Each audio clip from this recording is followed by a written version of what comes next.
Hey everyone, how you doing? This is the Storm Rider.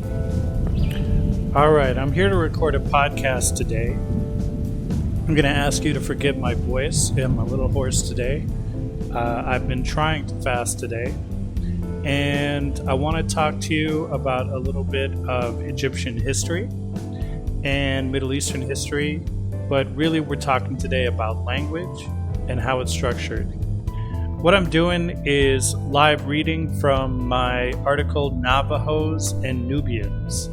And I'm going to be talking to you about the Navajos and the Nubians and how their language was used as a defense system or a system, a military system. And before I start into the article, I want to talk about, I want to jump ahead of it a little bit. First of all, I want to say my podcast, The Storm Rider, is something I'm going to try to do every week.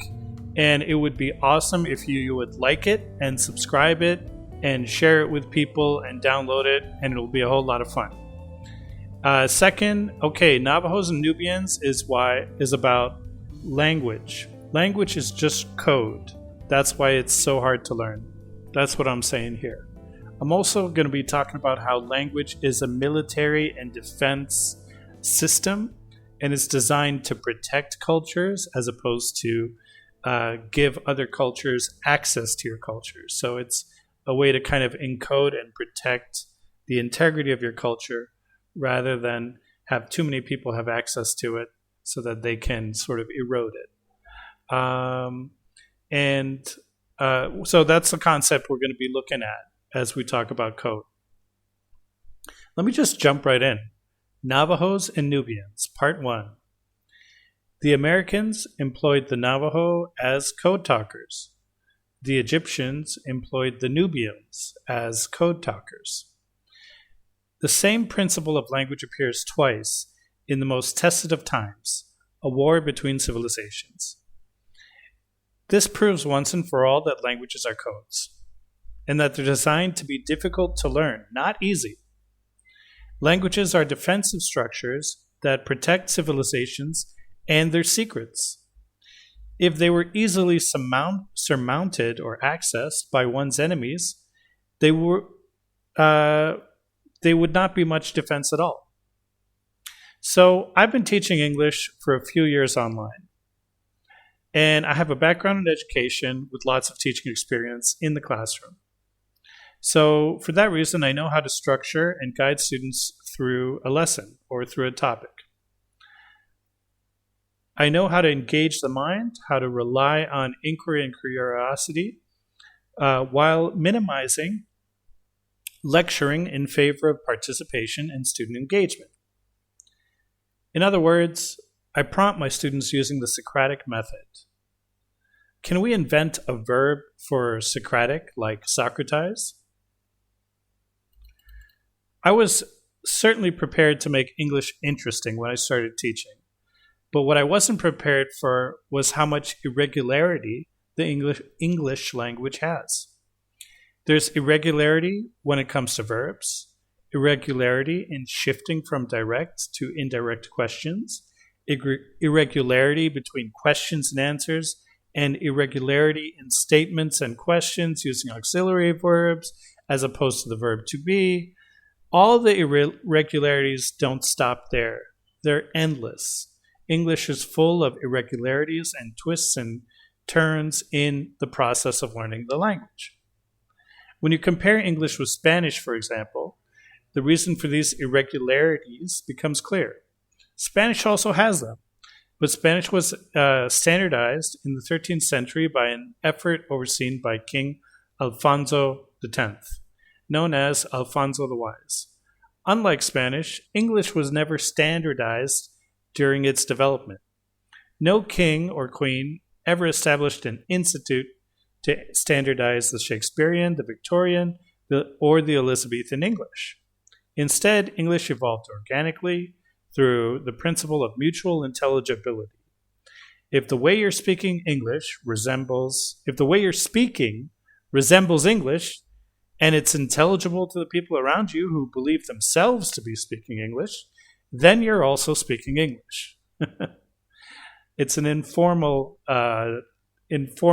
process of determining what's English and what's not.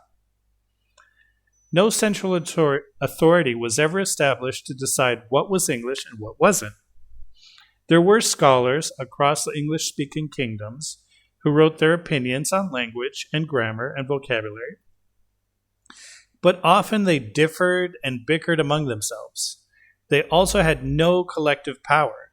Despite the numerous organizations offering opinions on the matter, whether in England or its colonies, none could compel communities beyond their reach to do what they thought was right.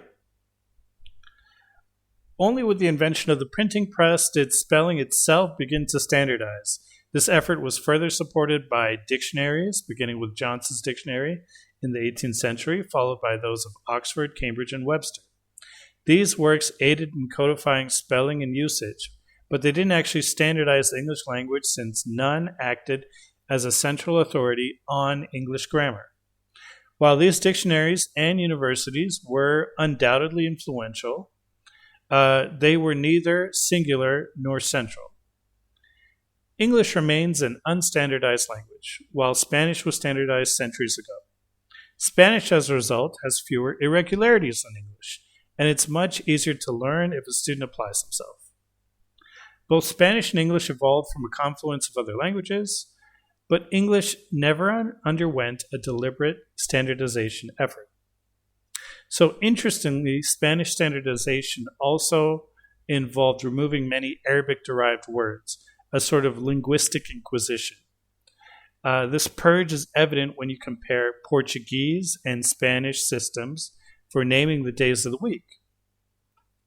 The Portuguese aligns more closely with the Arabic system, numbering the days, except for Yom el Goma in Arabic, which is Friday, the day of the prayer, and Sábado and Domingo in Portuguese, which is Saturday and Sunday,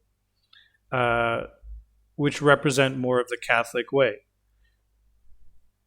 Spanish, however, adheres more strictly to Latin and Catholic traditions in their system for naming days.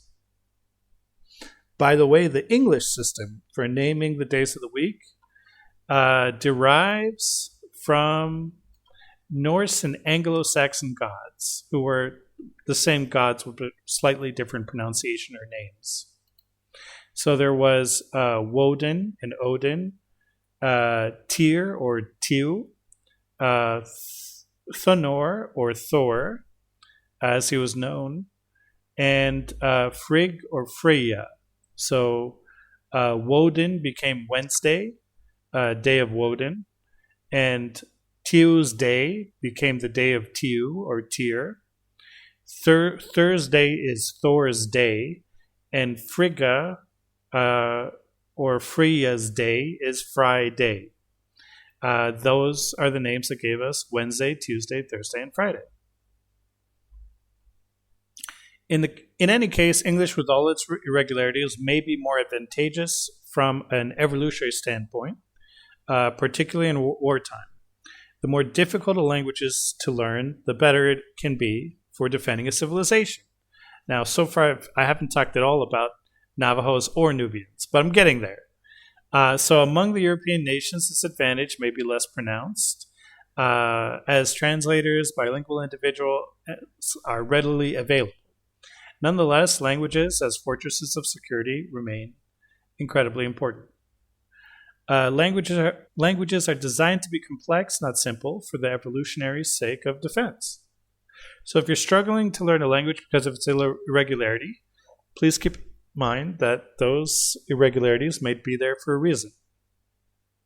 So in my next post, which I'm actually going to read right now, let's just jump right into the next part. All right, here's the good stuff. During the Second World War, militaries across Europe understood each other's languages, meaning no side held an advantage purely through linguistic barriers. However, Germany had spent much of the 19th and 20th century cultivating the world's greatest mathematicians, scientists, and engineers. As a result, it's no surprise that their computing technology surpassed that of the Allies. The Enigma machine developed by the Germans allowed them to encode and secure military and diplomatic communication. Although the Allies eventually cracked the Enigma, The problem of encrypting their own messages remained a significant challenge. Unlike Germany, the United States lacked a long-standing tradition of investment in mathematics and computation. The United States was, it's the mid-19th century. The country's only 200 years old, so they're still getting things together, in my view. Throughout the 19th century, America had focused on territorial expansion, building infrastructure, and fueling agricultural and industrial growth. A memoir to the 19th century could well be titled "Territories, Railroads, Gold, Oil, Beef, and Booze." That was what was coming out of the United States in the 19th century. The 20th century, certainly the second half of the 20th century, is another story altogether. But the 19th century, it was a lot of resources. So in comes the code talkers. In the face of their technological disadvantage, the Americans found an invaluable asset in the very people they had once oppressed during the colonial expansion. In 1942, the U.S. Marine Corps employed the Navajo code talkers, 27 Navajo men tasked with creating a secure communication system based on their native language. The Navajo code proved indispensable, especially in the Battle of Iwo Jima, where 800 messages were transmitted flawlessly. Unlike traditional code-breaking methods, which could take 30 minutes to decode a message, the Navajo code talkers could translate 3 lines of English in just 20 seconds. So from 30 minutes to 20 seconds, because you're just translating between languages. It's just that the enemy has no idea what that other language is. History often repeats itself, and the use of indigenous languages as unbreakable codes surfaced again in the Middle East. Egypt's proudest moment in the era, the 1973 Yom Kippur War, owes much of its success to its Nubian citizens. A study of the war reveals that Egypt's ability to coordinate a surprise attack against Israel depended on encoding military messages in a language unfamiliar to the Israelis. Nubian. I'm going to quickly put in an edit here since I found a typo. And I'm sort of live editing as I go, but still, it's good.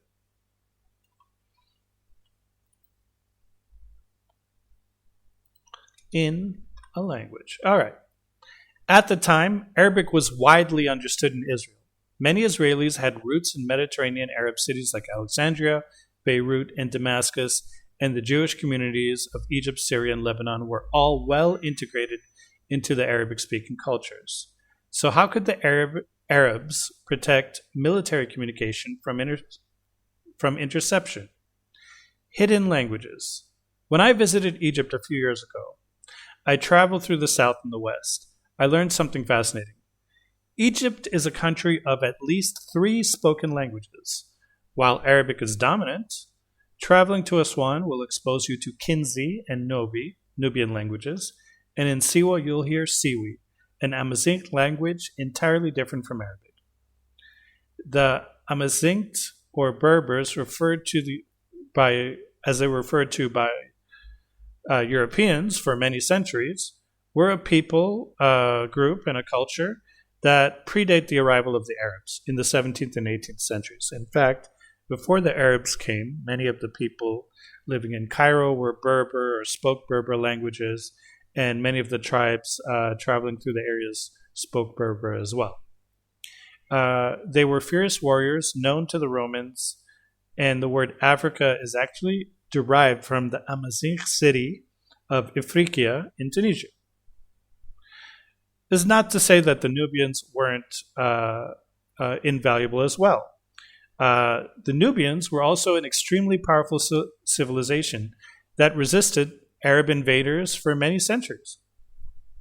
The Arabs were never actually able to conquer Nubians in battle, and the Nubians were famously the last group in the Middle East to accept Islam around 1500 AD. Islam eventually became accepted in Nubia through a combination of treaties and migration and mixing. Egyptian Jews in Israel, prominently from Alexandria and Cairo, would have had no exposure to Nubian or Siwi, and this is important.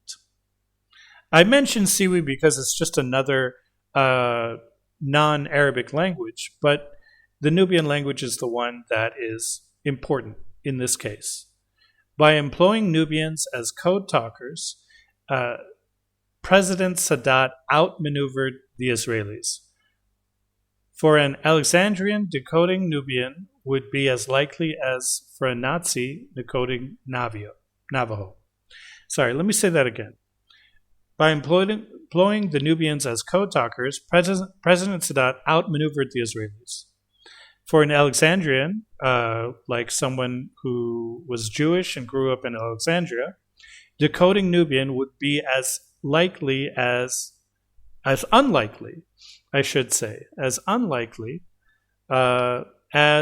Nazi decoding Navajo, meaning that Egyptians, Jewish or Arab, most likely would not be able to understand Nubian, even though Nubian speakers live in the same country. Just like Nazis would have had no connection or experience whatsoever with Navajo. Linguistic defense. History teaches us that languages are not just tools of communication. They encode meaning and experiences. By their very cryptographic nature, languages are defensive structures designed to protect a community's secrets. When we learn the new language, we must respect its complexities rather than ridicule its irregularities. Those twists and turns are not flaws, but features carefully constructed over centuries to fortify the linguistic fortress. Learning a new language is like scaling a castle wall to discover another society's secrets. Those secrets are deliberately hard to access. After all, secrets easily obtained hold no value. All right, so that's my podcast for today. That's today's podcast. I hope you enjoyed that. Please let me know your feedback. Does it suck? Is it all right? Is it pretty good? What's your opinion? I'd love to hear your comments. I'd love it if you subscribe. I'd love it if you join the chat. I don't really know exactly what I want in terms of financial rewards or anything like that. So for right now, just the fact that people join and the fact that people are listening is pretty rewarding for me. Thank you very much for your time and have a great day.